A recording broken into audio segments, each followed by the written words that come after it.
Hello and welcome to the Gaggle Web Challenge, and if necessary, destroy media narratives. I'm George Samueli. With me today, of course, is co-founder of the Gaggle, Peter Lavelle, and if it's Monday, 10 a.m. Eastern Time, then it is time for our live stream. So welcome, Peter. I hope it's not too cold yet in Moscow. It's getting Cold? close. It's getting close. Okay, what does cold mean for me?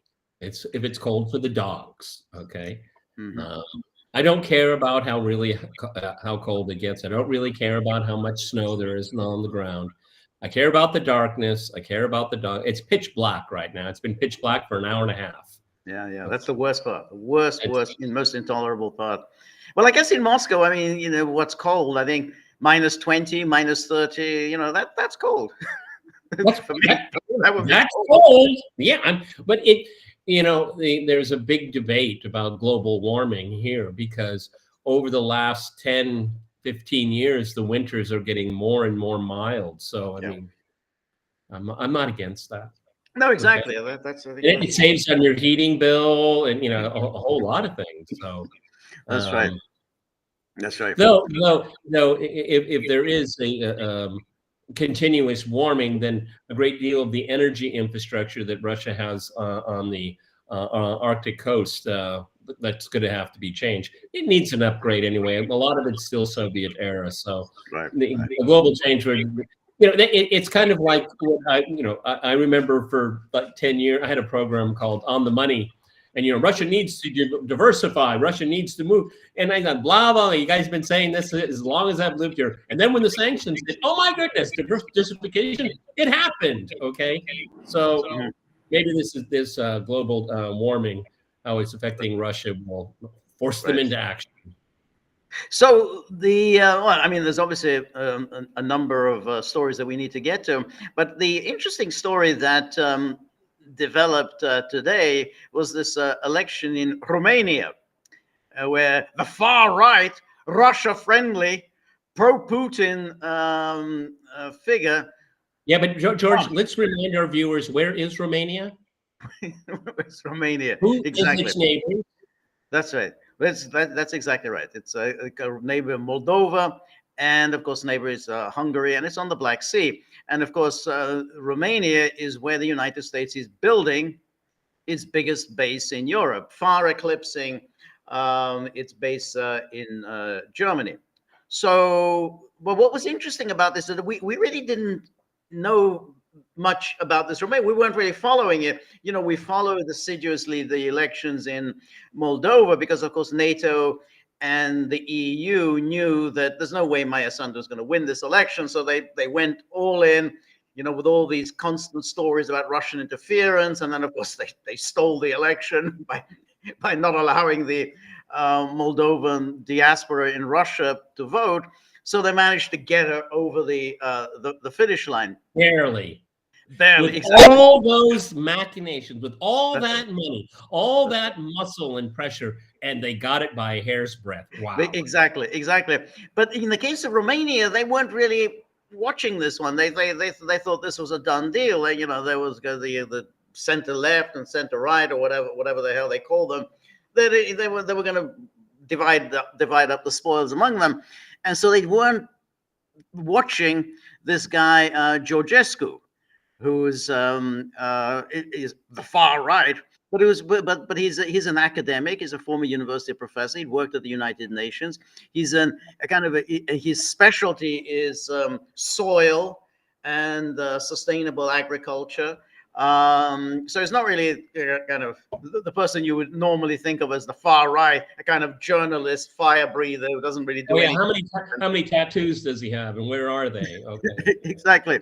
So now they have a bit of go. I think people in Romania are following what's going on. The largest American military base in Europe, the Right. strong arming behavior in Moldova.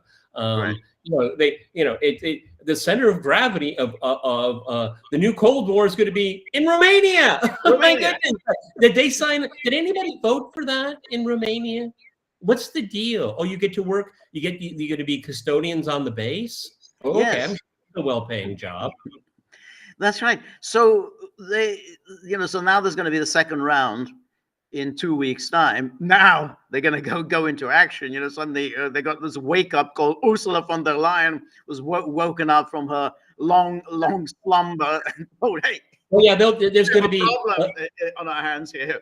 There'll be alleged Russian interference, but there'll be very real Brussels interference. Exactly. That's exactly right. So because the media was caught so unaware by this, that, you know, they're sort of scrambling, and already, of course, they're already writing about Putin, Russia, Russian interference, and so on. But they didn't lay the groundwork for this, because they were just assuming he wasn't going to win. And so now that he's won, they have to come up with this Russian interference. And now they're going to go into action. Now this person, again, you know, he's just saying, I'm not happy about the United States building its missile defense system in Romania. You know, we kind of are in the front. You know, we're going to be a target. That this American missile defense system in Romania. What a shocking thing for a prospective president to say. Particularly since Russia has introduced to the world a new supersonic intercontinental missile. Right. That the West has no defense against at all. So it's going to be Poland and Romania. So now we got this effect. Now the other thing that happened overnight was a plane. I think Swift Air. It's a Boeing plane. Was carrying packages for DHL. I mean, it's basically doing DHL delivery, flying from Leipzig in Germany to Vilnius in Lithuania, and it crashed. And you know, right away they said, "Oh, Russia this is sabotage by Russia." But then the more one reads about it, of course, they don't have any evidence about, you know, any explosives on board. But of course, the more one reads about it, the more it's becoming clear that all these explosions and fires in warehouses, this is because there is this booming trade in weapons and ammunition and arms that are going to Ukraine or going from Ukraine to Europe, and they're just lying around in these warehouses, and no one's bothering to maintain safety and security. Yeah, blowing up. Can't you well imagine, you know, hey Bruno, how does the safety work on this thing? Boom! Right. Exactly. It's like the naked gun, the scene from there. Hey, this is a pretty nice clock. Yeah. So and also, George, this is a growing trend, and it's such an embarrassment and a shame on the West, is that the level of expertise continues to degrade. Okay. You know, DEI, all these things here. We need to hire people, and you know, qualifications. The hell with them. Okay, you see this all over the place. Okay, and what kind of plane was it? It's a Boeing jet. It's a Boeing. Okay. Do we need to say more? Okay. Do we see? Okay. Right. What I'm just saying is that there's so many possibilities. George has mentioned one that is obviously should be thought about. I mean, this is a burgeoning legal, illegal, gray, everything in between and beyond. Okay, right. It's a big money. It's big money, and it's funny because it's so because you know, I was reading a story about this today in Deutsche Welle, and they quoted. They said, oh, there'd been an explosion in a warehouse, in a DHL warehouse in Leipzig in July. And at the time, a German security specialist said, well, if people are, for some reason, storing incendiary devices here. Oh, well, you know, so here's it's a DHL warehouse where people are putting that. And he said, it's for some reason people are storing incendiary devices here. Yeah, because there's obviously that's the reason for all these explosions and fires and all these warehouses. Right? Every time they say, "Oh, Russians are behind this," they never present any evidence. But there's, you know, it's clear either this is stuff that's going to Ukraine and they're being stored in the warehouse before being shipped, or they're coming from Ukraine as part of this burgeoning black market industry. But it helps explain. I mean, if you don't bother to store things safely, I mean, these are dangerous stuff that you're sending around. Yeah, they are likely to explode. Absolutely. And Yeah, if your first claim is Russian interference and you believe it, then you do, and then it's the hazard is on you. Okay, right. You don't look into safety then. Right, right. So apropos of that, you know, there was an article today in Politico, very long article, in which let me see if we can. Actually, everybody, I have to use a VPN to get to Politico. It's blocked. I can't get it. Is that right? Yeah, I can't get it on my computer. I have to use it. I have to get it on my phone. I have to use a VPN. I can get it at work. Okay, but it's very strange. I can't get. It's very strange, but I've had problems also with Politico. Oddly enough, so it doesn't surprise me. Let's see. Yeah, this is the article. Can you see it? Yes. Okay, so here is the, it says Europe is under attack from Russia. Why isn't it? You see, everyone at Politico, they have a problem with the word processing program because the word alleged has been deleted. No, there's never any alleged when it comes to Russia. It says Western countries have shied away from reacting to Kremlin acts of sabotage and terror. Sabotage and terror, you know, evidence perhaps, but no. If not for a delay in a connecting flight, the incendiary bomb would have likely burst into flames in the belly of a plane flying high above the European Union. Instead, it ignited on the ground in Germany's Leipzig airport, setting fire to a DHL air freight container. So then, you know, and of course, that's when we start wondering, well, what exactly was in this DHL air freight container? What were they transporting aboard this DHL air freight container? Western intelligence officials believe the attack. So they're already saying it's an attack. They haven't presented any evidence that there's an attack, which took place in July, was a trial run by Russian agents who planned to place similar bombs on flights to the United States. Russia's actions have also escalated into outright violence. Russian tanks may not be rolling into Poland or Estonia, but Moscow's aggression is getting harder to dismiss. Yeah, but how does this change? I mean, who's trying to force what behavior here? I mean, are the Russians? Why would the Russians be involved in this kind of sabotage? To make the West react? Is that it? I don't understand. I don't understand how this plays into. No, that's why it never makes any sense. I mean, why if you put a bomb somewhere, you set fire to something, why would you think that's going to achieve anything? I mean, there's no way that's going to achieve anything. I mean, who's going to say, oh, you know, Russia put a bomb here, so we better not do this anymore? Yeah, who says that? Yes. A second parcel bomb similar to the one in Leipzig, the parcel bomb, again, they haven't come up with any evidence about any parcel bombs, burst into flames in a warehouse near the British city of Birmingham in July, and German anti-terror police are investigating links to cases elsewhere in Europe. Again, they keep investigating these links, but the strange thing is they never actually come up with any evidence that this is anything to do with Russia.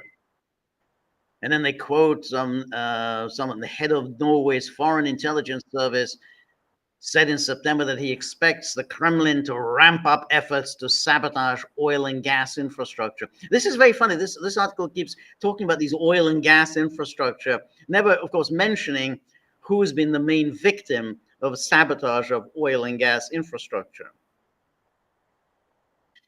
Western officials suspect Moscow was behind arson attacks in Poland, the United Kingdom, the Czech Republic, Germany, Lithuania, and Latvia. And German and US officials say they foiled a Russian plot to assassinate Armin Paperger, the chief executive of Rheinmetall, a German arms manufacturer and a major supplier of artillery shells. Well, why would assassinating him change anything? It makes, I mean, on even the most basic level, it makes no sense. I mean, how you assassinate the chief executive of a giant corporation, and that's going to change policy?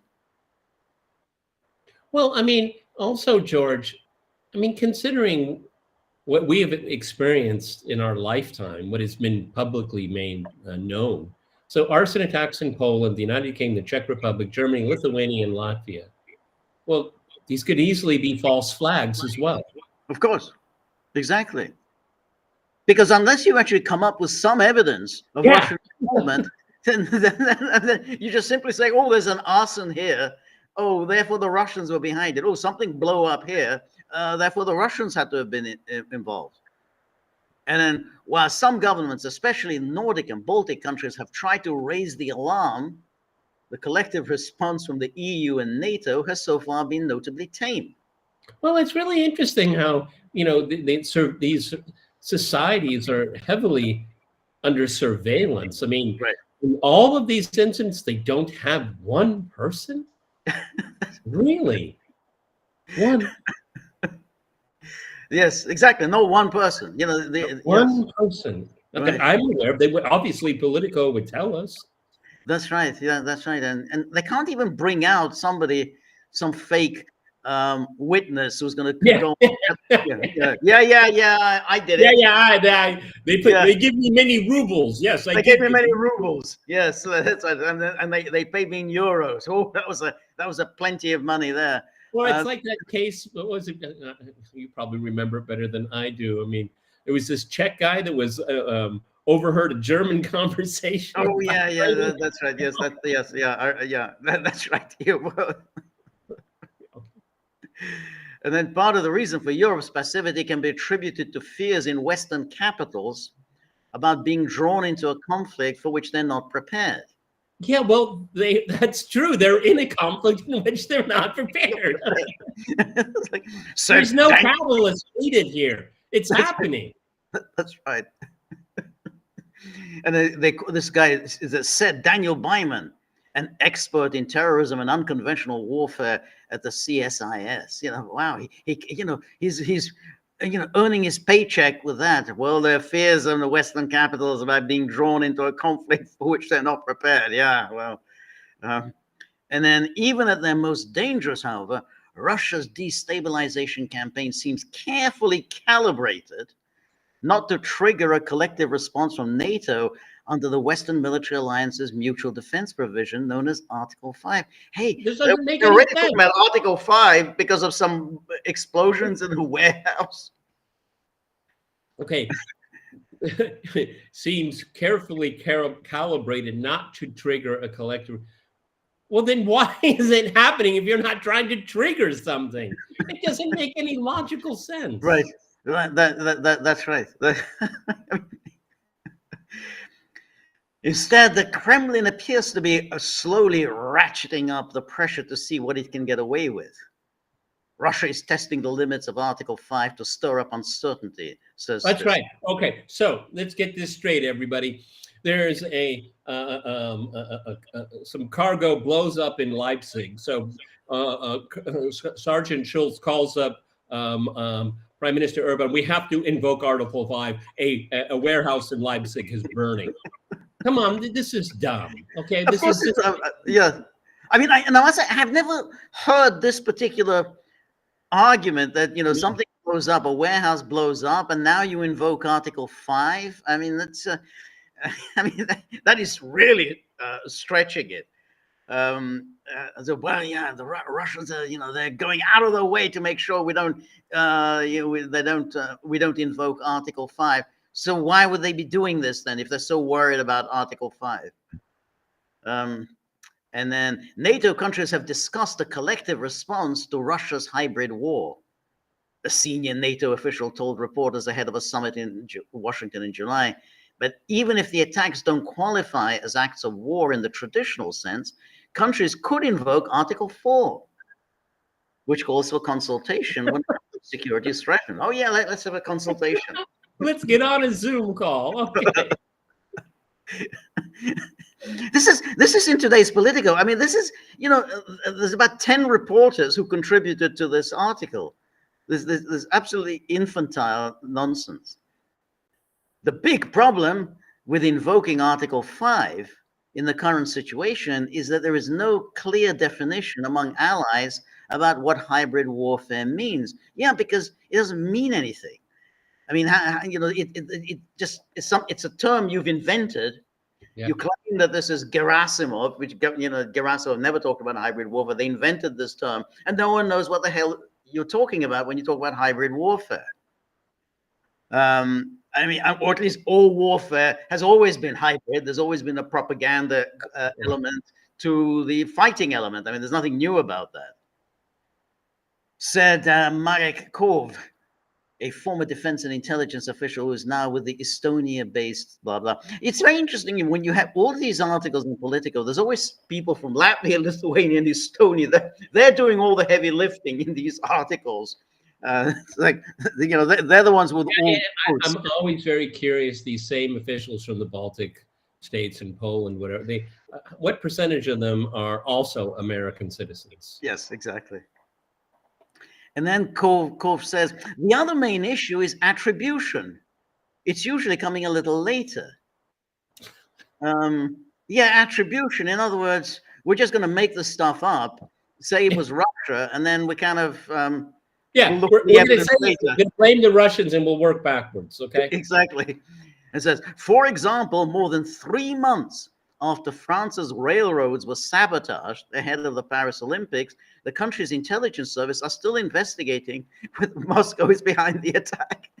So they said, hey, the railroads are sabotaged. Russia sabotaged our railroads. 3 months later, they're still investigating into whether Moscow was behind the attack.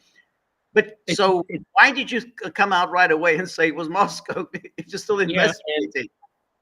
There's not a single French person that is against the government and its wasteful spending on the Olympics.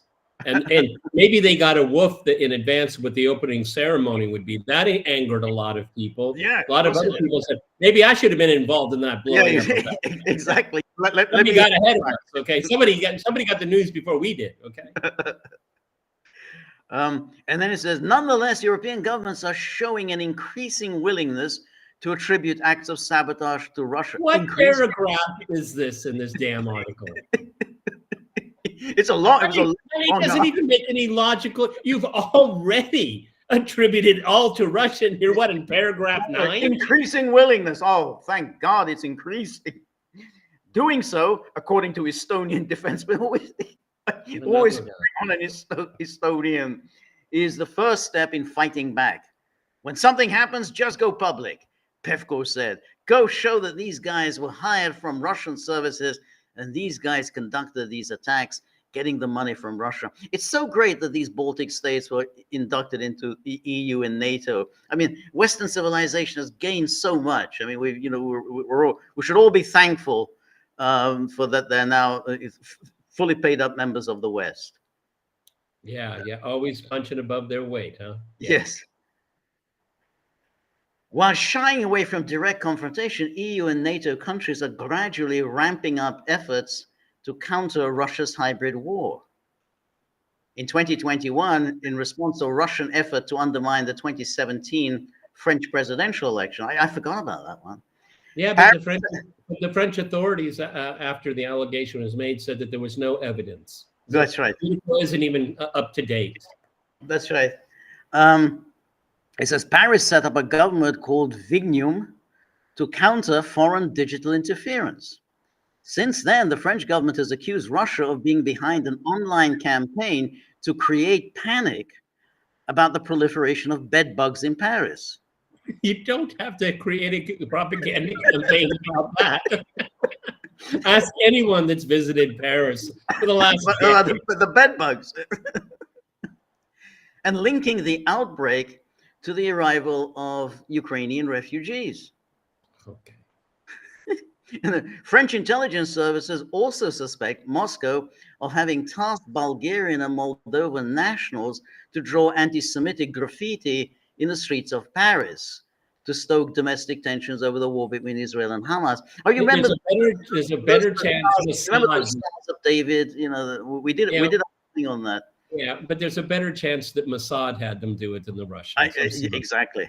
Exactly. That's right. In Sweden, the government has set up a special agency for psychological defense to identify and counter disinformation. Oh, I like the psychological defense. You know, please can I have some psychological defense? Yeah. Protecting critical infrastructure has also become a new priority for NATO and the EU. You know, we know who goes around destroying critical infrastructure. This, NATO takes the cake. It'll take some doing to outdo what they did to Nord Stream. Okay, that's right. And then it says, in February 2023, after the sabotage of the Nord Stream pipelines, some bastard sabotaged the Nord Stream pipelines. God. NATO created a new undersea infrastructure coordination cell to assess vulnerabilities and coordinate efforts between NATO governments and the private sector. Maybe all you need to do is ask when the U.S. Navy is by. It's pretty simple. I mean, that's this undersea infrastructure coordination cell. All they have to do is, track, through satellites where American ships go through the Baltic Sea. Then you probably are like 90% there.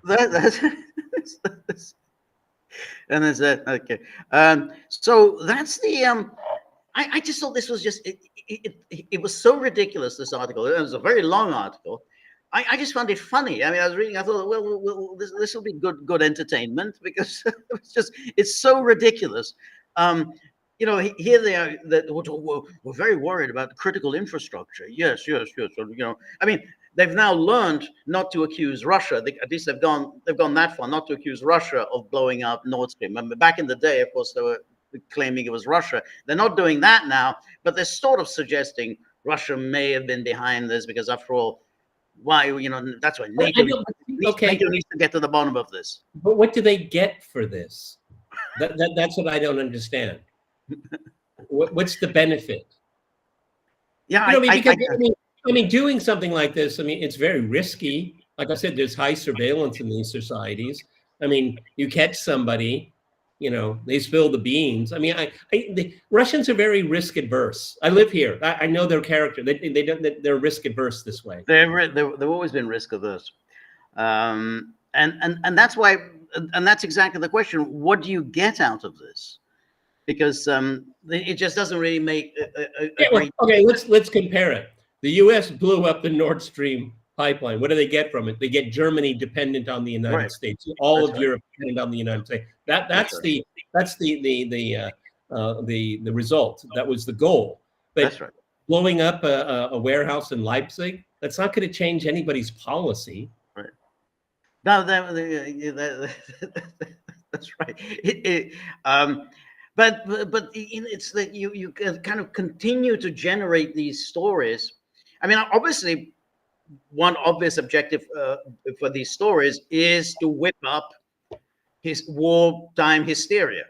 That somehow Russia is everywhere. They really are under every bed because they want to blow up your bed. They want to blow up your bedroom. They want to blow up the car parked opposite.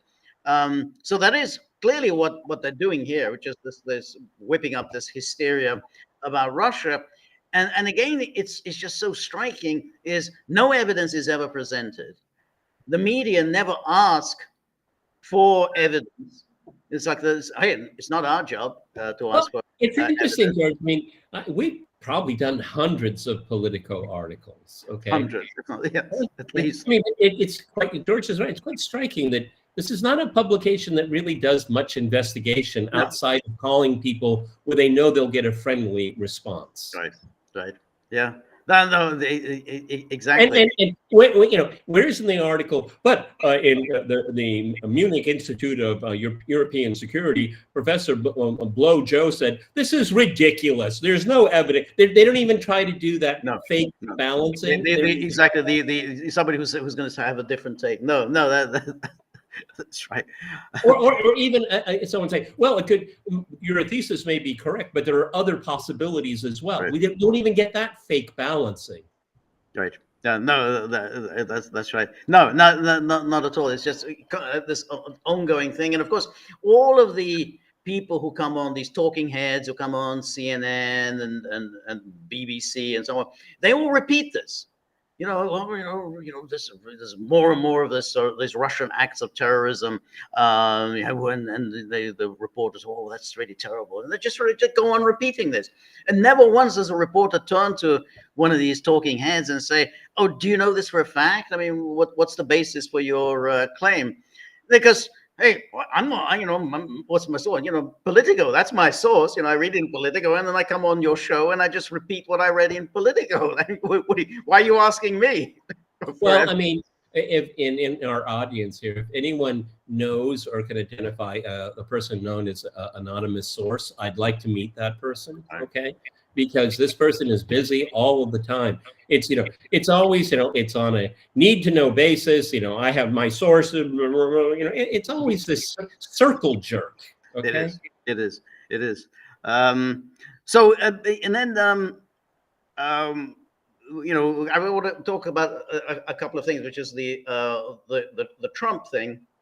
The people that Trump has surrounded himself with, which we obviously talked about yesterday, but how that's connected to this strange article that appeared in the New York Times a couple of days ago, done in this way, studious, serious way the New York Times done. And then somewhere 2/3 of the way down, the New York Times revealed that the Biden people were discussing passing nuclear weapons to Ukraine.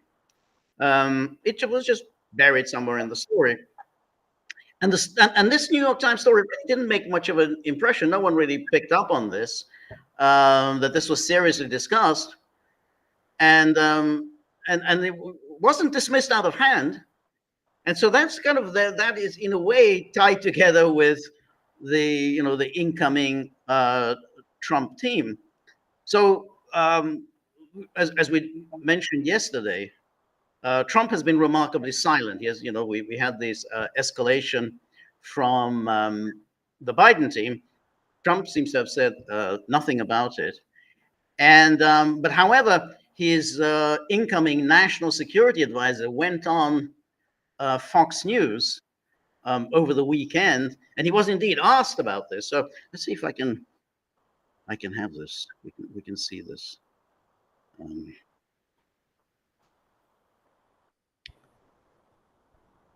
This is this Mike Waltz.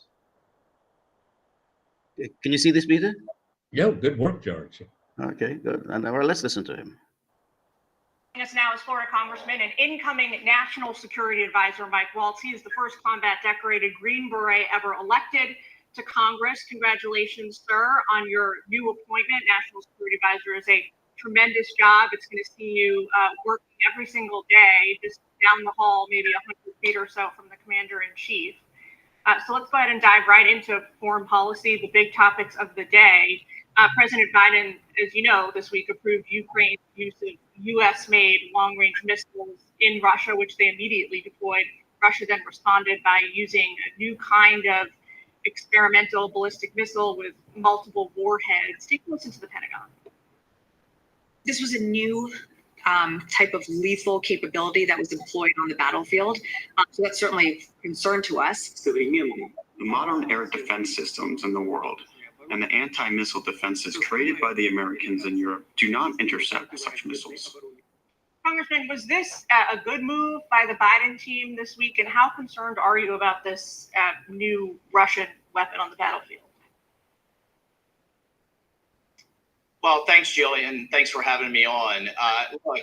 This is a clear escalation. And the concern has been, where is this escalation going? This was in response to, in large part, to North Korea sending troops. North Korea responded by allowing these strikes deeper into Russia. I want to be clear that they are hitting things like supply depots and airfields and pushing the Russian offensive back. They're not going all the way to Moscow or St. Petersburg. But where is all of this escalation going? Now, South Korea is talking about somehow getting involved. And President Trump has been very clear about the need to end this conflict. And so what we're need to be discussing is who's at that table, whether it's an agreement, an armistice, how to get both sides to the table, and then what's the framework of a deal. And that's what we'll be working with this administration till January and then beyond. And I also want to be clear on one thing, Jillian. Jake Sullivan and I have had discussions. We've met. For our adversaries out there that think this is a time of opportunity, that they can play one administration off the other, they're wrong. And we are hand in glove. We are one team with the United States in this transition. That is good to hear, certainly. That is good to hear, certainly. What was the election about? That's right. Now, it's striking, first of all, that he says nothing. Well, no, it's worse that he didn't say nothing. It's worse than that. The man's deeply confused. Okay. Well, yes. I mean, he's clearly, he is, he's defending the decision. He's not saying, well, this is kind of problematic. We, as you said, we've just come out of an election. The people have voted and have made clear that they want this this war to come to an end, and this isn't helpful. And instead, he's saying, "Well, Jake and I mean, Jake Sullivan, my good friend Jake, we had a conversation, and then he issues this warning: Hey, you better not try to exploit differences." But that's what the Biden team is doing to the incoming administration. Yeah, you don't need foreign countries to do it. It's indigenous. Yeah, exactly. And then he does this vague, pointless thing. Oh well, we want to where is this going? But then he had already defended. When they're not hitting Moscow and St. Petersburg. Oh well, all right. So they're still, Russia's a big country. You can hit lots of targets inside Russia. That's the point. I mean, everything's all right as long as you're not hitting Moscow and St. Petersburg. Well, what is the point of striking? I mean, what do they want to achieve? How is it helping Ukraine? It's not. How is it give promise to negotiating positions for the Ukrainians at one point in time? None of this is explained. It's not explained, George, because it's inexplicable. You can't explain it. It is irrational. Well, that's right. But he isn't saying that. That's the point. He's Right. He's saying that. Anyway, so he goes on here. Oh, I didn't know that. President Biden also seemed to reverse one of his own policies this week when he authorized Ukraine to use anti-personnel landmines in the ongoing ground war. He is getting fierce pushback now from human rights groups who are saying these landmines are now going to lie in wait to kill and maim civilians for years to come. Take a look at this from Amnesty International. One of their top officials says, "It is devastating and frankly shocking that President Biden made such a consequential and dangerous decision just before his public service legacy is sealed for the history books." What do you think? Well, these mines are the type that you can turn on, turn off.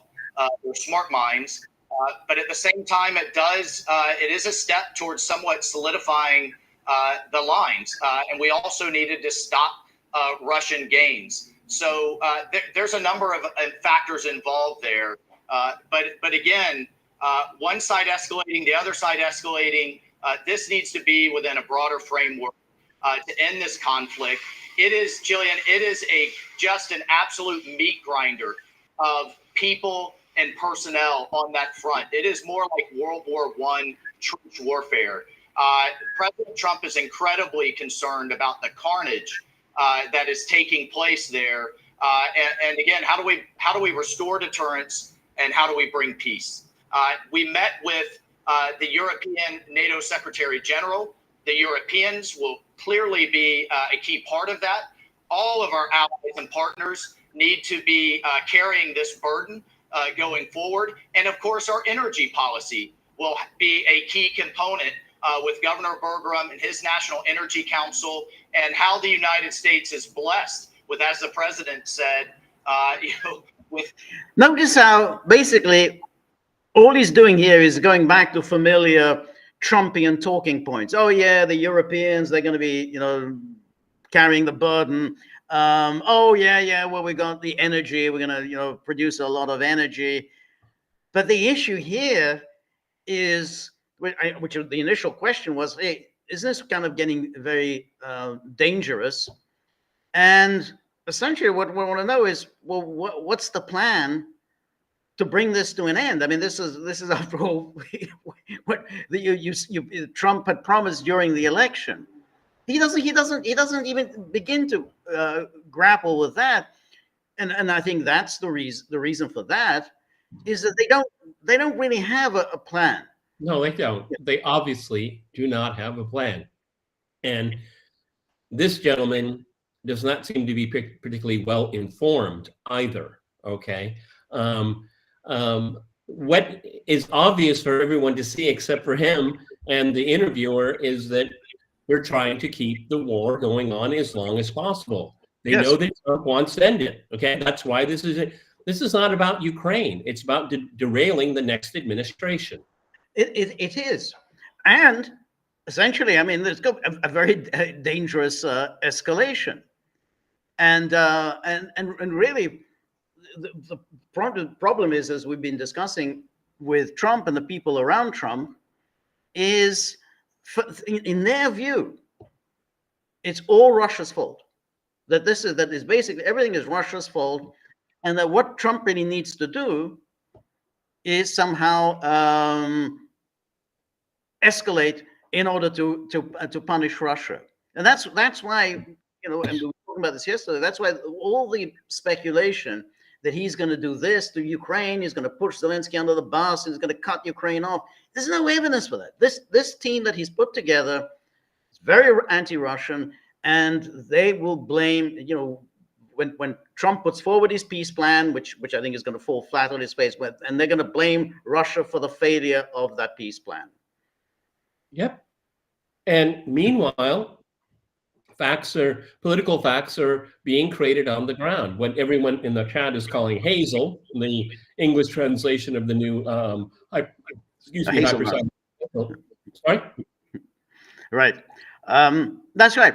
Now, but going back to what I mentioned, you see, there was that article in the New York Times, which was kind of interesting. Let me just show you, because it was one of these thumb-sucking pieces as to what's Trump going to do. And here, let me just pull this up. This is it. So from a couple of days ago, which is Trump's vow to end the war could leave Ukraine with few options. And there's the one question is whether the new administration in Europe will provide security guarantees to prevent Russia from taking more territory. And as we've always discussed, Russia has no security needs. I mean, that's a given. So that's the only issue here. And then one of the biggest unknowns for Ukraine is whether the Trump administration in Europe will provide any kind of security guarantees that would prevent Russia from trying to take more territory. Mr. Trump said he would end the war quickly, though he has not explained how. And then Vice President J.D. Vance has outlined a plan that would allow Russia to keep the Ukrainian territory it has taken. Then some officials in the Biden administration have suggested taking more assertive measures in the remaining 2 months they have to help Ukraine, such as allowing the country to use US-supplied longer-range missiles to strike inside Russia for the first time. So again, you see here we have outgoing administration. It's an administration that's been rejected, and now they get to decide policy, which is such as allowing the country to use US-supplied longer-range missiles to strike Russia. And then they talk about this change from the Biden administration, And then on Wednesday, Lloyd Austin said the Biden administration had approved supplying Ukraine with anti-personnel mines. And then Mr. Biden's last-minute steps to give Ukraine weaponry it has been requesting for years are unlikely to change much on the battlefield, which of course raises the question, so why is he doing that if they're unlikely to change much on the battlefield? But of course, a lot of it is deeply dishonest, because the reason they put that in, unlikely to change much on the battlefield, because of course, if it was likely to change things on the battlefield, then that would be absolute justification for Russia to launch massive retaliation. Yeah, but George, but they're not saying the quiet part out loud. So these weapons that the reversal of the policy, these weapons are not going to change the situation on the battlefield, but maybe something else would change the entire political situation. That's right. That's exactly right. They don't say it out. Well, they no, did. They don't. That's why they're being deeply dishonest. Right. What? Okay. I'll just say it out loud. A war against Russia. That's right. The White House said it will allocate the remaining $9 billion in security assistance before Mr. Trump takes office, and of course Biden also wants to forgive Ukraine debts. That's nice. I mean, does anyone else in America get to have his debt forgiven? I don't know if he actually has the authority. I don't think he does either. The purse is always. It was allocated by a different branch of government. I mean, we're going back to the student loan thing. Okay. Well, that's right. Exactly. I mean, it's Congress that controls the purse strings. So only Congress can pass legislation forgiving debt.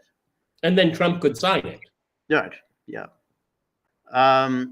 Of that amount, the administration plans to give Ukraine just over $7 billion worth of arms and munitions from Pentagon stocks, and about $2.1 billion to order more weapons from U.S. defense contractors. And then in meetings last month, Mr. Austin and top Ukrainian military officials discussed which arms and munitions the United States was likely to send in the next 5 months, or roughly through March, so that Ukraine's commanders could budget their war plans accordingly. And then it goes, of course, the new administration could put those shipments on hold, but Pentagon officials have expressed confidence that it would be challenging for the Trump administration to suspend aid that has already been approved by Congress and set in motion. Well, the idea that you should pay any attention to election results, I mean, that's ridiculous. Of course, Pentagon officials should get to decide policy. But what's interesting, and I think you may have noticed, the media have stopped talking about how Trump is going to pull the plug on Ukraine. I mean, all those stories, all the scare stories about that this is going to be the end for Ukraine and Trump's plan to end it in Ukraine. We're not reading anything like that anymore.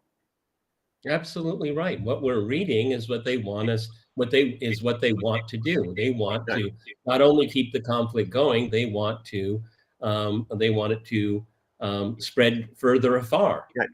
We're being prepared for that. Okay, like, a right-wing Romanian. Okay, there's threats everywhere. Okay, no, this is. I don't know. I really shouldn't say it, but I think George and I are the only two people I'm aware of that warned everyone that it's not being wound down. Right. It's not going to be an escalation. We're being proven right with every passing hour. This is getting dangerously out of control. Yeah, absolutely. Because Russia is reacting I would say in parity. They're mirroring. Okay. That's right. That's right. Because what happened was, when you look at the way nuclear doctrines were developed, one of the reasons why, the destructive force of these weapons is one thing, but it's more bang for the buck. And we have deterrents, we have mass assured destruction. So we really don't need conventional armies because the West no longer believes in this doctrine. They still don't really have the conventional power to get their sway. It all rapidly moves into one direction, the ultimate weapon. This is the dilemma that the West is creating. Russia has a substitute. This has this new missile system. Right. It can carry an atomic bomb, Right. but it can carry other ordnance, and you can't shoot it down. Russia has found a substitute before going where the West wants it to go. Well, saber rattling is coming from the West, not from Russia. Well, that's right, because what the West did, which was unthinkable in the days of the sort of the era of the mutually assured destruction, it was never plausible, but people pretended to believe it, which is, hey, you don't want to mess, Russians don't mess with the Americans don't mess with the Russians, because if they do, it's all going to escalate to nuclear war. Now, what the West has now done is saying, well, we don't really believe the Russians are ready to go to nuclear war. This is just bluffing. They're bluffing. And of course, in a way, I mean, it was always a bluff that anyone would go to nuclear war. So they've gone on taking risk after risk after risk, because they say, well, the Russians are bluffing. They're not going to do it. They're not crazy. They don't want to destroy the planet. They don't want us to bomb Moscow and in St. Petersburg. So we can just do it. We can take all kinds of risks because Russia won't dare to escalate. Well, I think that's a very stupid way of thinking, but you're absolutely right. It was the West that did this. So, the Russians actually continued to subscribe to that doctrine of mutually assured destruction. It's the West that basically tore it up. Yes, and again, what is at stake here, everyone? It's always it's always good to remember the big picture. For Russia, this is existential. It is to be or not to be. Right. For the West, this is not the case. Okay, right. This is a choice on their part. Yes, that's exactly because right. They can't accept that Russia will win this, win something that they created a trap. Russia went into it. They were all gleeful because the Russian army will be destroyed. The Russian economy will be destroyed. Putin will be thrown out of power. Well, none of those things happened, just the reverse. Okay. And now they just have one gambit left. Right. This is on them. Right. And so we have, in another shift this month, the Pentagon said it was lifting a ban on U.S. military contractors deploying to Ukraine to help the country's military maintain and repair U.S.-provided weapon systems, particularly F-16 fighter jets and Patriot air defenses. They're lying because they're doing a hell of a lot more than that. But they want to say, oh, yeah, they're just kind of maintenance guys. They come in with their workers' overalls, with a screwdriver and a wrench, and that's all they're doing. They're not, no, the military contractors. The term means something, and the Defense Department is soliciting bids for a small number of contractors who would be far from the front lines, far from the front lines, and would not be fighting Russian forces. A Pentagon official said. Again, we've heard this many times before. Exactly, far, way, that's it. So why, if they're so far, why are they in Ukraine? I mean, if they're going to be that far, just keep them in Poland. Pentagon officials are aiming to award contracts before Mr. Biden leaves office, though the process typically takes 4 to 9 months. So how are they going to do it? If it says the process typically takes 4 to 9 months, but they're going to do it before Mr. Biden leaves office in 2 months. Yeah, but I thought that in January. Makes no sense. Yeah, but Trump is going to be president in January unless they know something we don't. That's right. And then several U.S. companies that already have personnel in Ukraine fulfilling contracts for the Ukrainian government. Leaving that vague, what U.S. companies? Then he goes on, the administration's decision to allow Ukraine to use ATACMS missiles to strike inside Russia was a major change in U.S. policy. It came partly in response to Russia's decision to bring North Korean troops into the war, officials have said, though there's no evidence that North Koreans are taking part in this war. We just make the whole thing up. North Korean troops are so dangerous, you need to use ATACMS against them, right? Exactly. I don't understand the logic. That's right. They're 10 times worse than the Wehrmacht. Mr. Biden and his top aides have repeatedly rejected such requests from Ukraine, arguing that the Pentagon had few of the missiles to spare and that Ukraine could more effectively hit targets deep inside Russia with the one-way attack drones it manufactured in large quantities. So why then, if that's all the case, why then did they make that decision?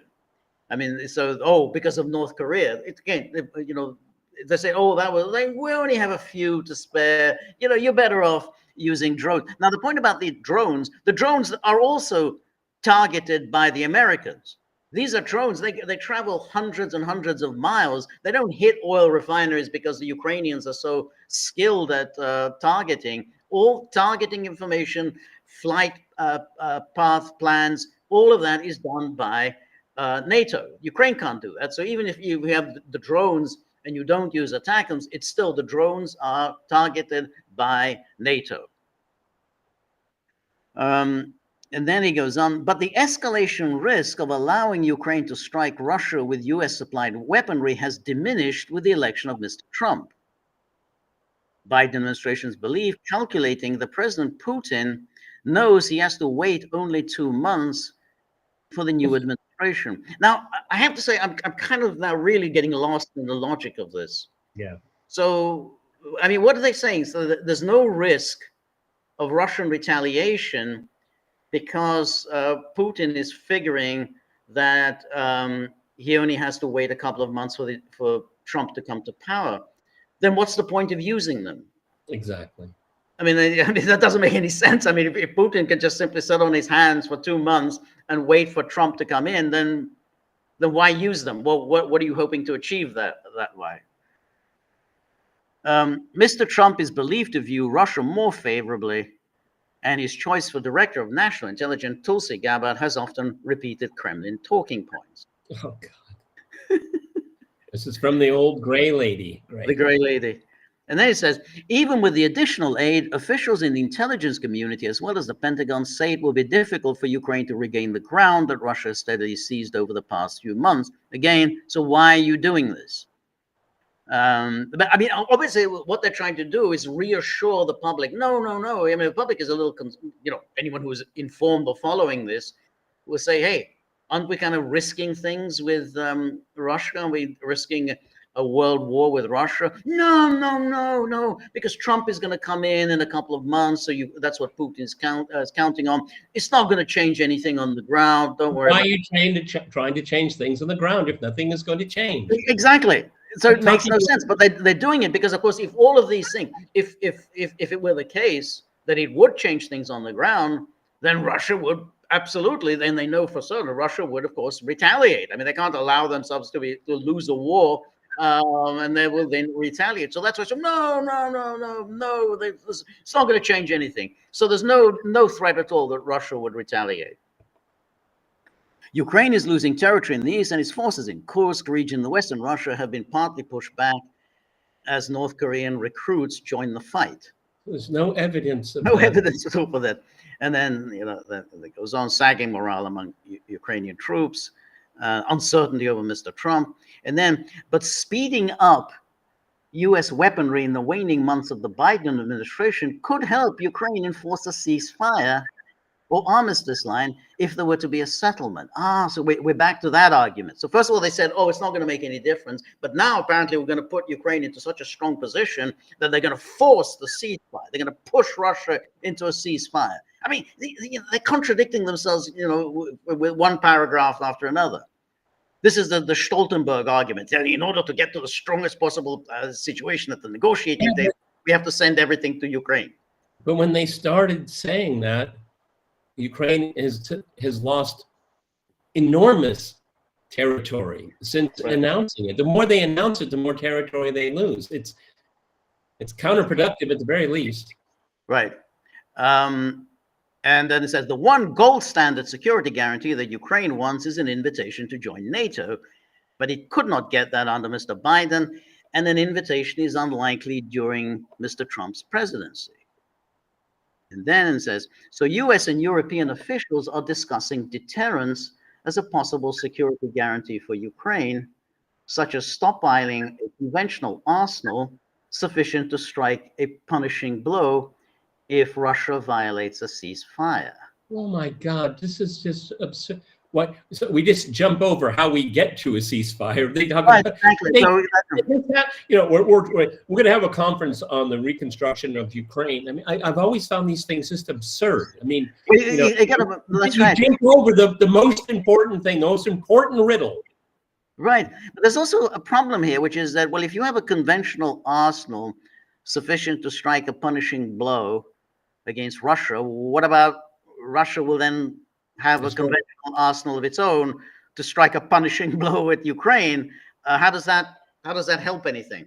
And then he says several officials even suggested that Mr. Biden could return nuclear weapons to Ukraine that were taken from it after the fall of the Soviet Union. That would be an instant and enormous deterrent. But such a step would be complicated and have serious implications. Well, what paragraph number is this? Way down. It's way down. No, you don't get to it. This is Dr. Strangelove stuff. Right. This is terrifying. That's and first of all, I don't know the numbnuts that wrote this. Return nuclear weapons to you. Ukraine never had nuclear weapons. It never had. But notice what is being done here. They first of all say they got basically there's 2 months to go. They're already saying here that the people are talking about Biden using these 2 months to deliver nuclear weapons to Ukraine. Oh, it's only to act as a deterrent. No, they're not going to be used. Don't worry about anything. They're not going to be used. It's like Mike Waltz talking about those landmines. They're very safe. They're really safe landmines. They're not turn them on and off. Yes, yeah, exactly. On-off switch. Don't worry about anything. So here, no, don't worry about these nuclear weapons to Ukraine because they just act as a deterrent. They're not going to be used. They're just going to act as a deterrent. What kind of an idiot is this? It's nuclear weapon. First of all, how are you going to do this in terms of the non-proliferation treaty? I mean, it's obviously would be a violation of that, unless, of course, the Americans are going to be in Ukraine with their hands on the nuclear button, which itself is a very serious situation, something that the Russians clearly would not accept, to say the least. But they're talking about this. And they say, well, that would be an instant and enormous deterrent. Such a step would be complicated. Yeah. Yeah, it kind of would be complicated. Everyone, when you think of the Cuban Missile Crisis, the word complicated is not the first word that comes to your mind. Right. Okay. And this is exactly what they're thinking of doing, is creating the Cuban Missile Crisis in reverse. Okay. That's right. Because we had cooler heads in those days. Right. That's right. Well, you had people in those days who had been through World War II. I mean, just about everybody in power at that time had served during World War II. So they all knew about war, whether it was Kennedy, McNamara, and the rest of them. Everybody had served in World War II. You don't have anybody now who's actually served in a serious destructive war like that. But even so, the fact that you can introduce this, again, way down in this long article, so people, tiny number of people who would actually have got to the bottom of this article, this is quite chilling. And then you have to think, well, a lot of other things along the way, have said, they've been talking about introducing Abrams tanks, but that would be complicated. They're thinking of introducing the Patriot missiles. Yeah, that would be complicated. F-16. Yeah, that would be complicated. And so on. The HIMARS. Yeah, that would be complicated. Now they've gone all the way to introducing nuclear weapons. So it's insanity. It's just insanity. That's right. And plus, given the sophistication of the Russian satellites, they're going to know if nuclear material is being moved close to its borders. Right. Okay. They will, just like in the Cuban Missile Crisis. What were the U-2 planes looking? They wanted to see how far along activating the launchers. The Russians are going to be doing exactly the same thing. Okay. Right. They will not, under any circumstances, allow that weaponry to become active. No way. But that's the thing. But and when we were talking earlier, again, there's a good chance that Trump will do this thing of escalate in order to de-escalate. That could be one of his options. Trump he does take risks. He's a mercurial person. And and he'll say, well, hey, that could be an option. You could you use just put some nuclear weapons, just short range. It has to be short range, not be long range. Short range nuclear weapons in Ukraine. That's good. That'll teach Putin. Putin was going to absolutely back down with that. That'll bring them to the negotiating table. That whole notion, the peace through strength, this meaningless, absolutely ridiculous concept. You can see that would appeal to them. Yeah, that's peace through strength. We'll teach the Russians a lesson. Yeah, but see, nuclear weapons to Ukraine. But see, you can interpret it the other way around, obviously, and this is what the Russians will think, is that they will start blackmailing us. So we have to get out of Lugansk, we have to get out of Donetsk, we have to get out of Crimea, or they're going to use nuclear weapons against us. See, they don't understand the logic of mass assured destruction. These people are just neophytes. They really are. Well, but that's the point. They are convinced that if we introduce nuclear weapons, we put nuclear weapons in Ukraine, because and we Americans are ready to use nuclear weapons. They are not. We are braver than they are. We are ready to do this. So we can just introduce them, and that will force the Russians to the negotiating table. And that, I think, is what if we're looking at the outlines of what's likely to happen. What's likely to happen is that the Trump people think, what can we do to force the Russians to the negotiating table? And that's why they're going to start taking these wild risks. I think nuclear weapons is one. There may be other things that they could try to do, take risk. Hey, maybe try to hit Russia's, Black Sea Fleet, or even introduce some American forces in Ukraine. They say, well, we got to teach them a lesson. That's peace through strength. Bad idea. I think it is a very bad idea. I think it's because again, let's all step back and look at this logically. They say the Russians would never do it. It's a bluff. It's a bluff. Well, no. George and I have chronicled very, very carefully the entire conflict. Maybe the timing is not satisfactory, but every escalation by the West has been met with a mirrored escalation from the Russian side. They go up and up and up. So the Americans, they want to introduce a nuclear. It's the Russians that are saber rattling, right? No, it's the Biden administration that is considering it. Okay, Russia will go up the escalation ladder too. That is a recipe for disaster. Look at the entire history of the conflict. It's clear that that's what happened. No, that's right. That's right. Because what they're figuring here, look, they're not going to put in nuclear weapons and say to the Ukrainians, hey, do whatever. Here are the keys. Yeah. Here are the keys. Exactly. Like you're giving your alcoholic teenage son, hey, here's the car, have a good drive. So basically, it's the Americans who are going to be in control of this. Well, that's a serious business. You're going to have essentially American nuclear weapons on Ukraine's soil, and then essentially that basically you're going to put a gun to Russia's head. There's no way in the world other than that the Russians are going to respond to this. Now. The calculation here is that they think they can. This is the way they're going to force Russia to the negotiating table. And it's absolutely insane. But this is how they're thinking. And I think once they've introduced this idea, they drop this in the New York Times. This is how they always do this. You drop an idea to the New York Times, and then you wait for the response. And there's been no response. And also, George, people saying this is lunatic. This is insidious because what they're doing is that they're implying that this will be part of Trump's recipe to move forward. So with the Trump team, by not disavowing this or trying to control, they're not controlling the narrative on this. They're letting the Biden administration do this. Now, George and I have talked about there are various ways where you can challenge as a president-elect, not as one in legal office, but they're not challenging, they're not pushing back. What we heard from the incoming National Security Council advisor, he and Jake seem to get along real fine. That's right, my good friend Jake, That's right.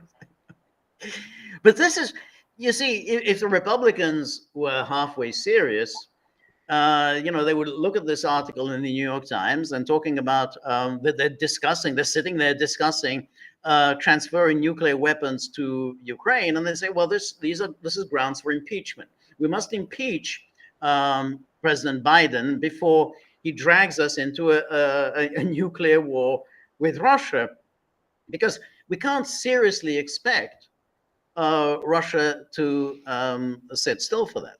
And so that's the point. And of course, what they're doing here is we'll put the nuclear weapons in, and then essentially we're going to put a gun to Russia's head and say, you better withdraw from Donetsk and Lugansk and Crimea, or else we're gonna shoot. And this is what was said by this guy called Robert Wilkie. And I don't know who Robert Wilkie is, but Robert Wilkie he's head of the Pentagon transition team. And he was interviewed, I think, by the BBC, and he said, when he was asked, well, what's the plan? Oh, the plan is we're going to go to the Russians and says, you better withdraw from Donetsk and Lugansk and Crimea. You better do it.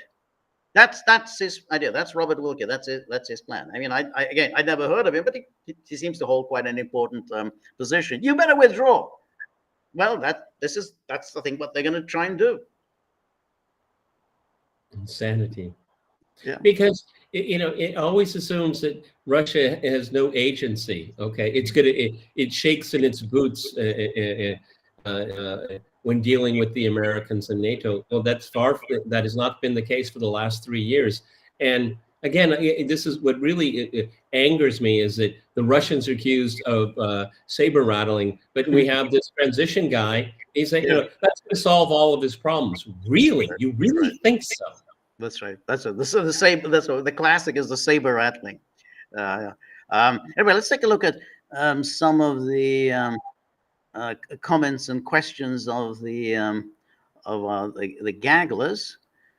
So we go to the people who keep Buddy and Apple employed. They pay the wages of the only people that Buddy and Apple respect.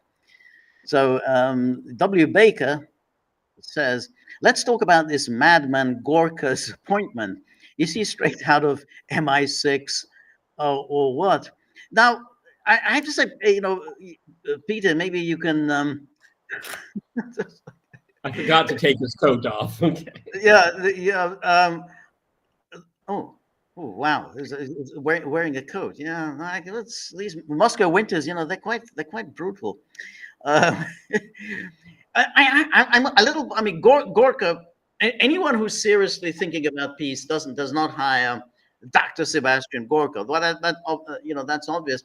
But I also can't quite figure out what's the value added in hiring Sebastian Gorka, because he's the America First, the MAGA people, they don't like him, they don't regard him as one of them, and of course the kind of the liberal media policymaking elite does not like him either. So I don't know what does Trump get out of giving Sebastian Gorka a job. I don't quite get that one. Because Sebastian Gorka gives Trump a tongue bath every time they meet. That's it. I'm sorry. This guy has no intellectual powers whatsoever. I mean, he's not even a very good self-promoter doctor. Okay, doesn't even have a real doctorate. Okay, right. I mean, he's a self-promoter. He is a ultra Russophobe. Okay, that's his DNA. My parents left in '56 in Hungary. I met plenty of people like this. Okay, that's right. Yeah, that's right. Because he himself had never lived in communist Hungary. That's the point. He had never actually lived under communism. He had never experienced the Soviet jackboot on his neck. So it's all a kind of basically a second-hand resentment. Oh, yeah. It's like Yulia Alpha. I left the Soviet Union as a refugee. Yeah, you were like 4. Yeah, you were an immigrant. Sebastian Gorka, you're an immigrant. That's right. And of course, those that the woman who used to work at RT, that Liz Wall, who I think also her parents had left Hungary in '56, but she herself had never lived in Hungary. But apparently she derived all her hatred of the Russians from whatever stories that she heard about '56.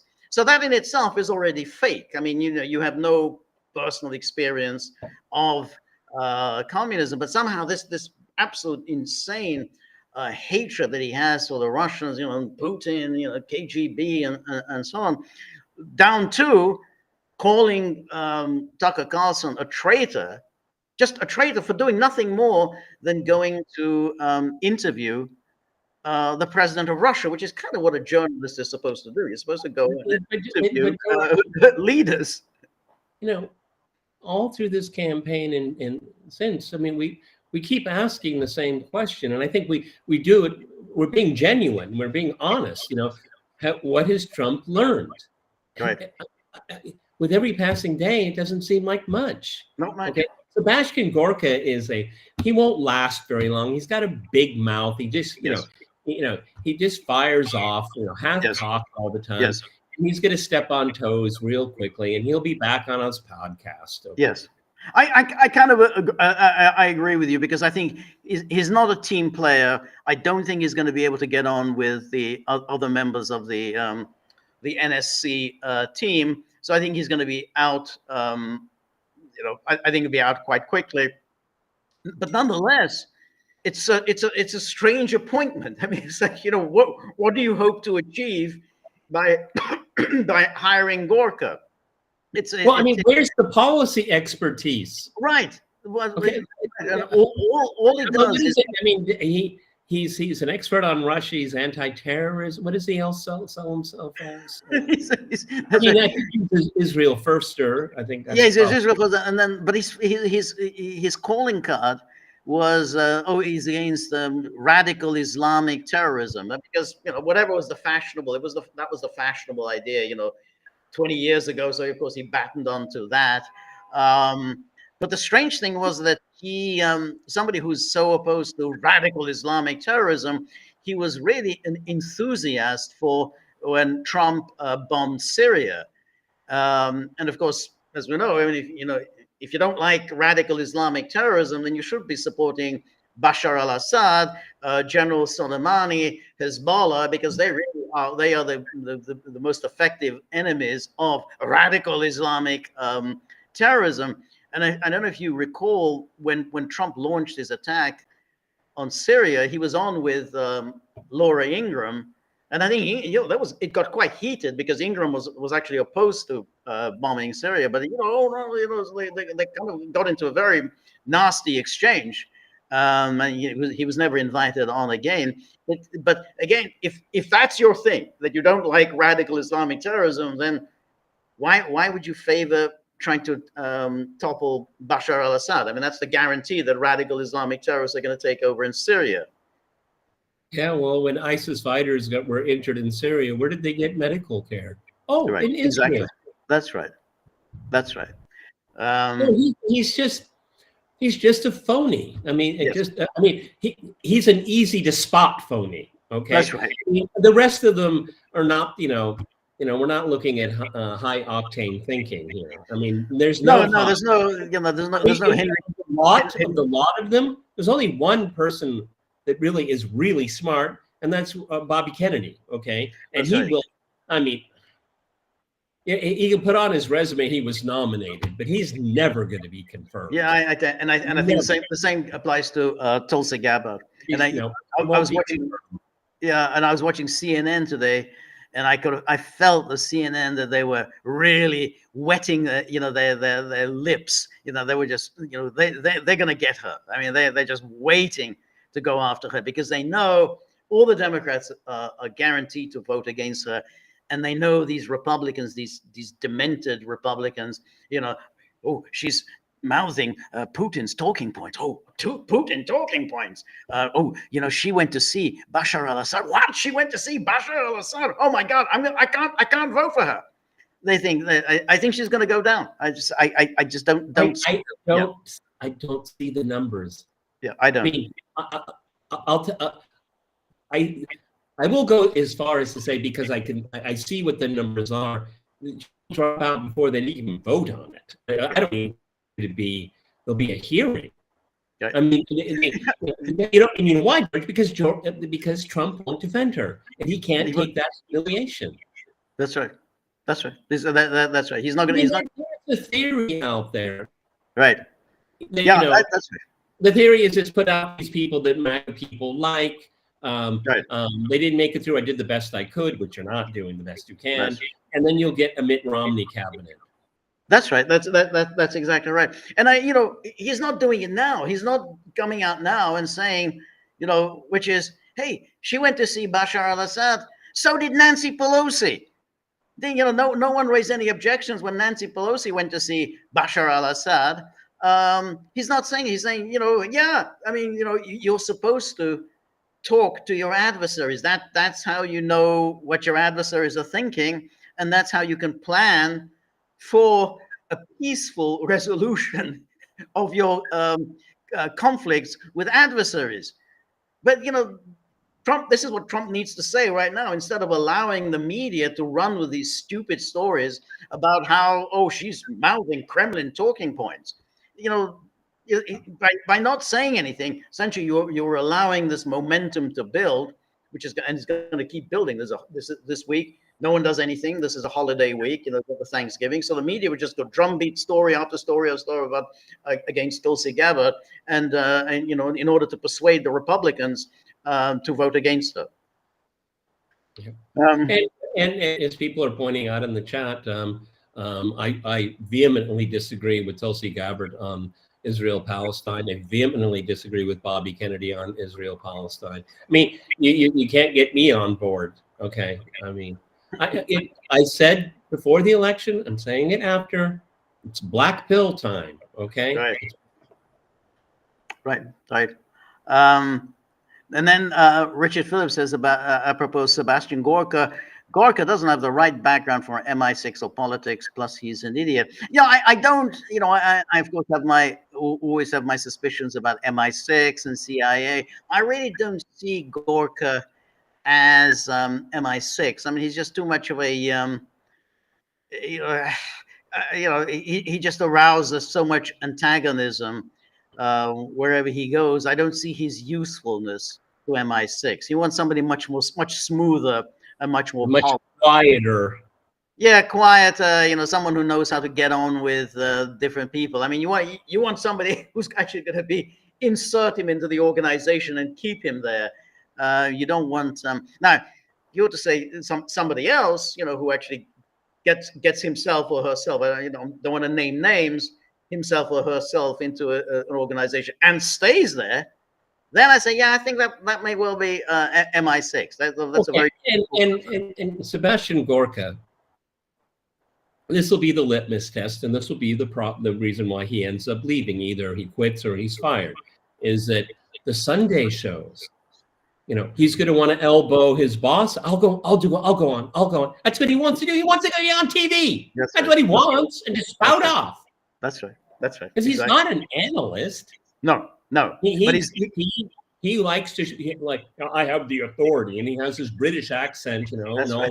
Okay. That's right. That's right. And that's what he's going to want. He's going to be. I'll be the Sunday morning show guy. That's right. Meaning he wants to be the spokesperson for the Trump foreign policy. That's not going to go down well with everybody. No, you're right. And he thinks that he's quite effective on these talk shows, and in a way he is, because he's so rude and so obnoxious. So he knows how to go on, and he'll tell some I don't know, one of those characters, Margaret Beckett or whatever, shut up, listen to what I'm saying, and so on. He's good at this kind of rudeness. He's learned how to be effective on these shows. So yeah, he say, I want to be on the shows. I want to tell them that they're stupid and they don't know anything. But the problem is, he's just not a team player. I think that's his thing. He got on well with Steve Bannon, but because Bannon is somebody like him, and Bannon also is not a team player. But when you're something like the White House staff, you have to be a team player. Particularly when Donald Trump is president. Yeah.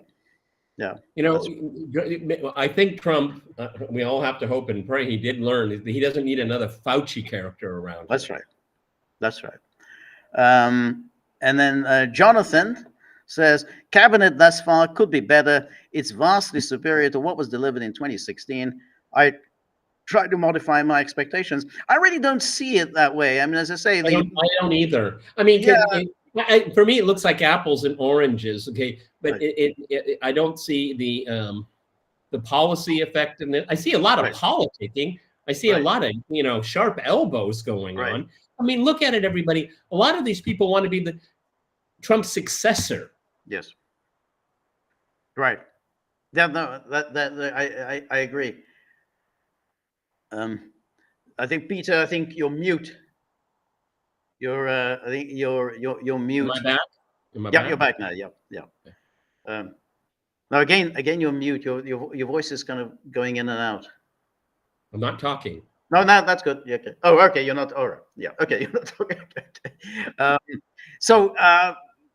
Yeah. The thing was that, yes, he's picked some interesting figures. I mean, like when he picked Matt Gaetz, he picked Tulsi, he picked Bobby Jr. Now I think I think there's a slight delay from you when you're speaking and from what I can hear. So that's I think the issue. And so yeah, Matt Gaetz, Tulsi, Bobby Kennedy. Yeah, those are interesting appointments. But however, if they're going to go down, if one after another is going to go down, then essentially it is going to be just a George W. Bush retread. I mean, they're all very standard issue Republicans who would staff any Republican president's administration. These are the people they would hire. I mean, Scott Bessent. I mean, as Treasury Secretary, he'd probably any Republican, Romney, Bush would hire Scott Bessent as Treasury Secretary, and then all the rest, National Security Advisor. Yeah, they probably would go to somebody like Mike Waltz or State Secretary of State. Yeah, they go Marco Rubio, Tom Cotton, or one of these others. This would be a very conventional Republican administration if those more interesting appointments are going to go down because the votes are just not there. Look, if Kamala Harris had won and she had asked Marco Rubio to be Secretary of State, he would have taken the job. Think about it, everybody. Yeah. Well, why do you think that Marco Rubio is the toast of the town? Yeah. There's no objection to him whatsoever. Nice. And my example stands. If Kamala Harris had won, Marco, she's reaching across the aisle. Marco Rubio, he'd take the job in a heartbeat. I agree, and I think she probably would hire Marco Rubio as Secretary of State. I mean, I don't see why not. Obama kept on Robert Gates as Defense Secretary. Absolutely, I can see her hiring. And what would be the problem? I mean, she sounds exactly like Marco Rubio in when talking about Russia and our enemies in Iran and North Korea. I mean, I don't see any issues. So absolutely, he'll be. And you're right. He's the toast of the town. Everybody, all the people who go on these TV shows and say, "Well, I some of President Trump's picks I approve of." I mean, yeah, I may hate Bobby Kennedy, but some of his appointments I approve of. Like what? Oh, Marco Rubio, first rate. Everybody says it's Marco Rubio, first rate. He's going to go through 100 to 0, and that'll show how the Democrats are so eager to build a bipartisan consensus, to work together with President Trump. And Marco Rubio will probably serve 2 years, and he'll start his presidential campaign. Yes. Okay, because he's eyeing J.D. Vance. Right. You think Marco Rubio likes Donald Trump? Come on. Of course not. Okay. Trump likes Marco Rubio because he can do this to him, make him dance around like a dog for a treat. Okay. Right. That's what Joe Scarborough and his wife did. They went down to Mar-a-Lago and they danced like dogs for treats. Okay, Yeah. Trump likes Yeah. that. That's right. He likes that. Yeah. And I- Marco Rubio is, in the meantime, he's going to create havoc in Latin America, another coup attempt in Venezuela. Yeah. Okay, Yeah. I mean, stir up trouble with Cuba. Right. Nicaragua is always on the list. He's going to be there's going to be a lot of mischief there, and then That's he's going to be, the corner of his eye. It's going to be setting up the Marco Rubio presidential exploration. Yes, no question. I have to say, I didn't know. I mean, I know he's got this thing about Cuba, and I had always assumed that his family had fled Castro, but no, this family had fled before Castro came to power. It was the Batista regime that his family had fled. So basically, it's just entirely political opportunism for him to embrace this intense anti-Cuba message. He's from Florida. Yeah, he's from Florida. Exactly. That's why he did it. So he's like Sebastian Gorka again, the kind of phony, phony kind of. Oh, we have stolen valor of Castro. We have stolen valor. This is stolen what? Stolen suffering, or the stolen victimization. Anyway, the whole cabinet thing is, for me, it's a disaster. It's a disaster. And it's said often, but not often enough. Why is it that the American people, every time they vote, they get John McCain? Yeah, that's it. Exactly. There was no reason to hire Rubio. That's and we were talking about this, and we were speculating that it'll be Rick Grenell. Not the greatest choice, but at least Grenell seems to have a slightly different perspective on things. He's had to roll up his sleeves and actually do the work. Right. I mean, I thought he was a disaster as ambassador to Germany, but I mean, at least he knows how it works. Okay. That's right. Yeah. Okay. Yeah. And again, the endless Fox News interviews. He knows what he's talking about. I don't agree with him. He knows what he's talking. That's right. That's right. The thing that I don't get about Trump is that you never bring someone in your cabinet that their primary focus is going to replace you. Okay. Except vice president. That's always the exception. And so that's going to be part of Marco Rubio's calculation his entire time in office. Yeah, he ran for president in 2016, everybody. That's right. Yeah. I mean, that's right. Because Vance, if you're vice president, you start your campaign with a huge advantage. And I'm trying to think of, when George H.W. Bush launched his presidential campaign in 1988, he was then Reagan's vice president. He had this huge advantage because he can present himself as, Ronald Reagan's successor. Nobody particularly liked him even then, but because he had the aura of Reagan around him, he waltzed through to the Republican nomination. Al Gore kind of did something similar. He also, after Bill Clinton, he kind of waltzed through, and I think Vance would want to do the same. He's going to but with a waltz through under the aura of Trump. But with a very interesting caveat, and the advantage that J.D. Vance has is much greater than all of the examples that you just mentioned, is because J.D. Vance is a smart guy. Mm-hmm. He's ambitious. There's nothing wrong with that. Right. I wouldn't say he's an opportunist, not yet. Okay. Rubio is a pure opportunist.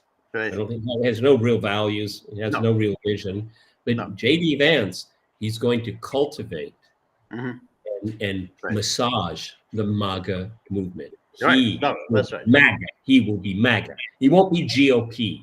Okay. Right. I agree. I think that's going to be his function for the next 4 years, which is he'll be talking MAGA. He'll be talking the language of MAGA, and he's basically going to try and persuade MAGA that Trump is indeed fulfilling the MAGA promise, that what Trump had promised to deliver, Trump is delivering for MAGA. It was a little like when, again, we go back to Spiro Agnew. I think Spiro Agnew was thought to be a shoo-in to be Nixon's successor in '76, because suddenly this person who had a reputation of being a liberal Republican, he was the governor of Maryland, which is it's a border state, pretty much a Democratic state, but nonetheless he was the Republican governor. So people didn't trust him because they thought he was a liberal Republican, but he suddenly mobilized that kind of populism that Nixon had himself mobilized, the silent majority and so on. And Agnew, if it hadn't been for the corruption probe, I think Agnew was a shoo-in to be Nixon's heir apparent. So that's why you need somebody who goes to the base and say, I'm your man. Because what's Rubio's message going to be? Hey, I'm a neocon. This is just that's not where the Republican Party is. At least the people who do the voting. That's absolutely right, and that is what is so puzzling about these cabinet picks. I mean, okay. It's safe to say the GOP did well in the election. Mm-hmm. I will go further, and I will say the MAGA movement did extremely well. Okay, mm-hmm. But the Republican Party, that is what I personally believe suppresses and misinterprets the MAGA message, particularly America First. Right. They still have their claws way up high in the hierarchy, and we're going to see this play out. Now, again, JD Vance is a very young guy. He's not very experienced, but JD, you're going to get an education real fast and real hard, because you've got these people like Marco Rubio, pure machinations. Okay, these are not nice people. They have a bloodlust for power. Okay, right. JD, you're going to come up against some really what was it in Old Country, No Country for Old Men? I love that phrase. He's got some hard bark on him. Okay, so you're going to come across some guys with really hard bark. Okay. Yeah, and no, I agree entirely. And what's interesting is, JD Vance actually is a legitimate exponent of the America First doctrine. The others, all the Tom Cottons and all the Marco Rubio, they put it on like a raincoat. I'm America First. They're not America First. They're fundamentally neocons. But he himself really is America First. The rest are just opportunists. They saw which way the party is moving, and so they adopted the slogan of America First. But Tom Cotton isn't in any way America First. But Vance is the only one actually, who's a legitimate bearer of the title. Yep, absolutely. Anyway, DJ, thank you very much for your generosity. Appreciate that. And then he says, I heard that the OPCW found kimchi in soil samples from Ukraine. No, I'm not quite sure I entirely understand that. The kimchi in the soil samples, I mean, I don't fully, but thank you. And it says they are strictly defensive nuclear weapons. Yeah, yeah, absolutely. Defensive, entirely defensive. Yeah, it's all about deterrence. That's all we're concerned with. See if we just look at a couple more things.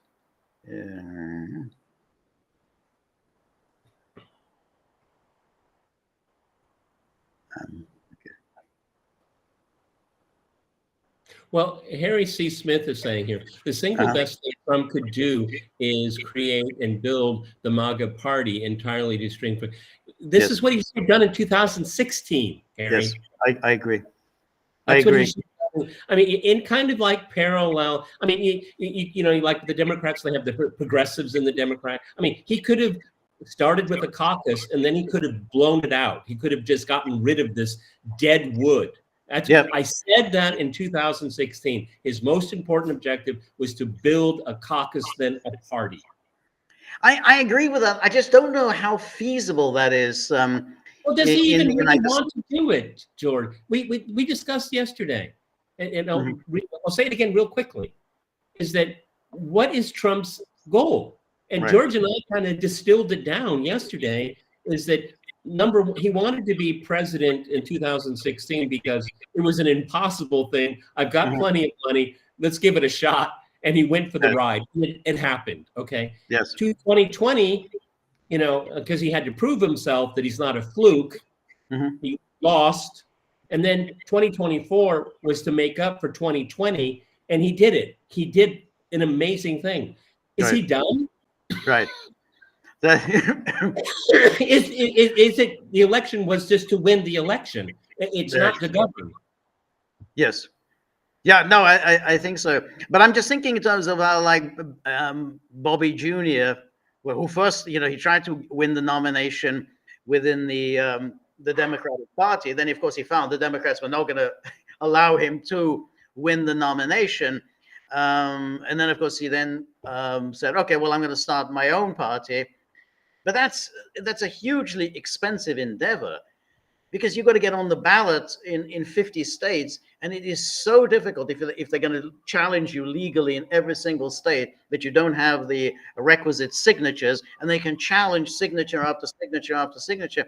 It's a huge burden. Obviously, I know all of the challenges to it, okay? And the Democrats they're experts in making sure third parties can't get on the ballot all across the country. What I'm just trying to say is, this is an exercise, Right. is that Trump, with the power of the presidency, he could have gotten his own RNC. He could have backed the RNC, and he could have slowly but surely, not divorcing himself from it, but isolating, you know, McConnell's and all the other creeps there. Right. But that's a long term. That's 8 years. I mean, in an 8-year process, if there was a chance of something like that happening, that was the one. That was the experiment that could have possibly, maybe succeeded. Okay. Yeah. Right now, no. Right. No. That's right. That's right. But what is so astonishing is just how little input there is from what one had expected to be MAGA. I mean, it's like, well, you know, well, where are the big MAGA hires? I mean, I don't see them. You know, I don't see. You know, well, let's rephrase. How many big MAGA people will be hired eventually? I don't see any. Right. That's right. That's it. Yeah. That's right. Yeah.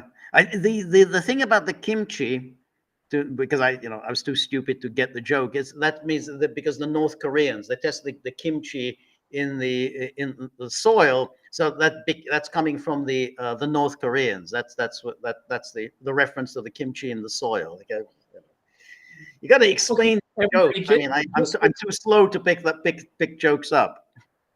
Just to be clear to everyone, I don't know if there's a large number of North Korean troops in Russia. It's not been sourced. There's nothing to chew on here. Okay. Let's say there are. Okay. Russia's a sovereign country. Right. They've invited some foreign troops for exercise on their country. Right. There's nothing illegal about that. Now, if North Korean troops go into Ukraine, then that's a different story. Okay. Right. There's no evidence of that at all. And so, you know, what's his name? Mike Walls, he says, you know, and because of the North Korean, I mean, that's just so bogus. It's ridiculous. Right. Yes. Yeah. No, that's right. But they needed to provide the justification because, of course, the obvious question was, well, why are you doing this now? I mean, all this time you said it's too dangerous. We don't want to risk anything. And now suddenly you've reversed your policy. You know, they can't say, yeah, we did it because, of course, we lost the election and we want to saddle the incoming Trump administration with an absolute foreign policy mess. They can't really say that. They say, oh, well, it's because of the North Koreans, for which, again, it's just simply has been no evidence. I mean, it started with a claim made by Zelensky. The Americans echoed this, but where's the photographic evidence? Where's the photograph of, you know, North Koreans, you know, these small North Korean guys, hey, we're here, waving their flag. We've arrived, like the U.S. cavalry. We're here. So serve up some decent nosh. So I mean, this was just used as the justification. Weapons of mass destruction. Okay. That's right. That's right. That's right. And so, but that's what they had earlier when they said Iran is somehow providing medium-range missiles to Russia, and that's why Keir Starmer said, "Well, that's it. That we remove the restraints on the Storm Shadows." Yeah, but the British are supplying missiles to Ukraine. Doesn't he see the prediction in his... Yes, exactly. And the British are providing it to Ukraine, and the Koreans, according to this story, they're in Russia. They're on Russian territory, so they're entitled to be on Russian territory. So yeah, it never made any sense. But they had to provide a justification because everything is always defensive. We are defensive. They're defensive. That's why the 15th paragraph of the New York Times says maybe the U.S. should give Ukraine nukes. That's defensive. That's right. It's defensive because it's entirely defensive.